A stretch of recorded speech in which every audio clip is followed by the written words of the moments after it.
അസ്സാം വലൈക്കും വറഹമത്തല്ലാഹി വബർക്കാത്തുഹു ബിസ്മില്ലാ അൽഹംദുലില്ലാ വസ്സലാത്തു വസ്സലാമു അലാ റസൂലില്ലാ അസ്മാഉല്ലാഹിൽ ഹസ്ന. ഇൻഷാ അല്ലാ ഇന്ന് നമ്മൾ മനസ്സിലാക്കുന്ന അള്ളാഹുവിൻ്റെ വിശിഷ്ടനാമം അൽ മുഅ്തി എന്നതാണ്.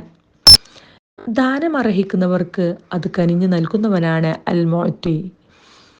അള്ളാഹു നൽകാത്തതൊന്നും നമുക്ക് ലഭിക്കപ്പെടുകയില്ല. അള്ളാഹു നൽകിയത് നമ്മളിൽ നിന്നും തടയാനും ആർക്കുമാകില്ല. എന്നാൽ നമുക്ക് മനസ്സിലാക്കാം, അള്ളാഹുവിൻ്റെ ദാനം രണ്ട് രൂപത്തിലാണ്. ഒന്ന്, അള്ളാഹു തൻ്റെ സൃഷ്ടികൾക്ക് നൽകുന്ന പൊതുവായ ദാനമാണ്. അഥവാ വിശ്വാസി അവിശ്വാസി നല്ലവർ ചീത്തവർ എന്നീ മാനദണ്ഡങ്ങളേതുമില്ലാതെ തന്നെ ഇത് അള്ളാഹു നൽകുന്നു. ഇതിനെ സംബന്ധിച്ച് അള്ളാഹു ഇപ്രകാരം പറയുന്നുണ്ട്: കുല്ലൻ നുമിദ്ദു ഹൗലാഇ വഹൗലാഇ മിൻ അതാഇ റബ്ബിക് വമാ കാന അതാഉ റബ്ബിക മഹ്ദൂറ. ഇക്കൂട്ടരെയും അക്കൂട്ടരെയും എല്ലാം തന്നെ ഇവിടെ വെച്ച് നാം സഹായിക്കുന്നതാണ്. നിന്റെ രക്ഷിതാവിൻ്റെ ദാനത്തിൽപ്പെട്ടതത്രേ അത്. നിന്റെ രക്ഷിതാവിൻ്റെ ദാനം തടഞ്ഞു വെക്കപ്പെടുന്നതുമല്ല. എന്നാൽ രണ്ടാമത്തെ ദാനം, അത് അള്ളാഹു അവൻ്റെ നബിമാർ, മുർസലീങ്ങൾ, സ്വാലിഹീങ്ങളായിട്ടുള്ള മനുഷ്യർ എന്നിവർക്ക് പ്രത്യേകമായി നൽകുന്ന ദാനമാണ്. ഇത്തരമൊരു ദാനത്തെ സംബന്ധിച്ച് സുലൈമാൻ നബി അലൈഹിസ്സലാമിൻ്റെ ചരിത്രത്തിൽ നമുക്ക് ഇപ്രകാരം കാണാൻ സാധിക്കും.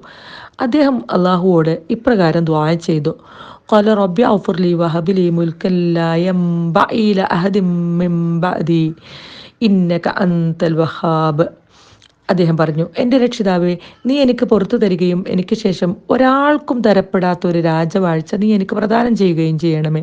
തീർച്ചയായും നീ തന്നെയാണ് ഏറ്റവും വലിയ ദാനശീലൻ. അപ്രകാരം അള്ളാഹു അദ്ദേഹത്തിന് കാറ്റിനെ കീഴ്പ്പെടുത്തി കൊടുത്തു.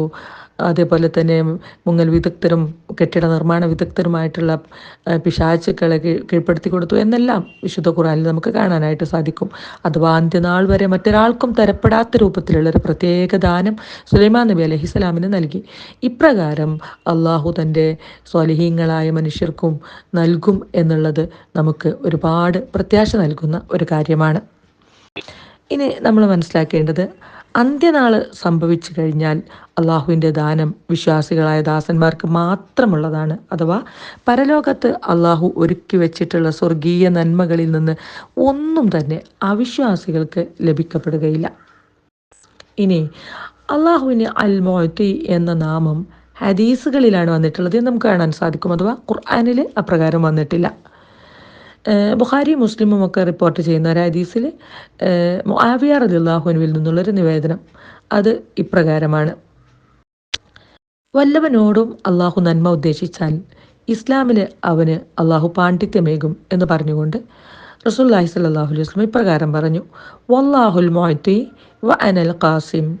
അള്ളാഹുവാണ് ദാനമേകുന്നവൻ, ഞാൻ ഖാസിമുമാണ്. അഥവാ അള്ളാഹു നൽകിയത് അവൻ കൽപ്പിച്ച പ്രകാരം വീതം വെക്കുന്നവനാണ്. എന്നിട്ട് പറഞ്ഞു: ഈ സമുദായം അവരോട് എതിരാവുന്നവർക്കെതിരിൽ വിജയികളായിക്കൊണ്ടിരിക്കും. അള്ളാഹുവിൻ്റെ കൽപ്പന എത്തുന്നതുവരെ അവർ വിജയികളായിരിക്കും. ഇനി മുസ്ലിം റിപ്പോർട്ട് ചെയ്യുന്ന ഒരു ഹദീസിൽ റസൂലുള്ളാഹി സ്വല്ലല്ലാഹു അലൈഹി വസല്ലമ നമസ്കാരത്തിന് ശേഷം ഇപ്രകാരം ചൊല്ലിയിരുന്നതായിട്ട് നമുക്ക് കാണാൻ സാധിക്കും: ലാ ഇലാഹ ഇല്ലല്ലാഹു വഹ്ദഹു ലാ ശരീക ലഹു ലഹുൽ മുൽക്കു വലഹുൽ ഹംദു വഹുവ അലാ കുല്ലി ഷൈഇൻ ഖദീർ. അല്ലാഹുമ്മ ലാ മാനിഅ ലിമാ അഅ്തൈത വലാ മുഅ്തിയ ലിമാ മനഅത വലാ യൻഫഉ ദൽ ജദ്ദി മിൻകൽ ജദ്ദ്. യഥാർത്ഥ ആരാധ്യനായി അള്ളാഹു അല്ലാതെ മറ്റാരുമില്ല. അവനേകനും പങ്കുകാരുമില്ലാത്തവനാണ്. രാജാധിപത്യം അവന് മാത്രമാണ്. എല്ലാ സ്തുതിയും അവന് മാത്രമാണ്. അവൻ എല്ലാത്തിനും കഴിവുള്ളവനാണ്. അള്ളാഹുവേ, നീ നൽകുന്നത് തടയുന്നവനായി ആരുമില്ല, നീ തടയുന്നത് നൽകുന്നവനായി ആരുമില്ല. നിന്റെ അടുക്കൽ ധനമുള്ളവന് ധനം ഉപകരിക്കുകയുമില്ല.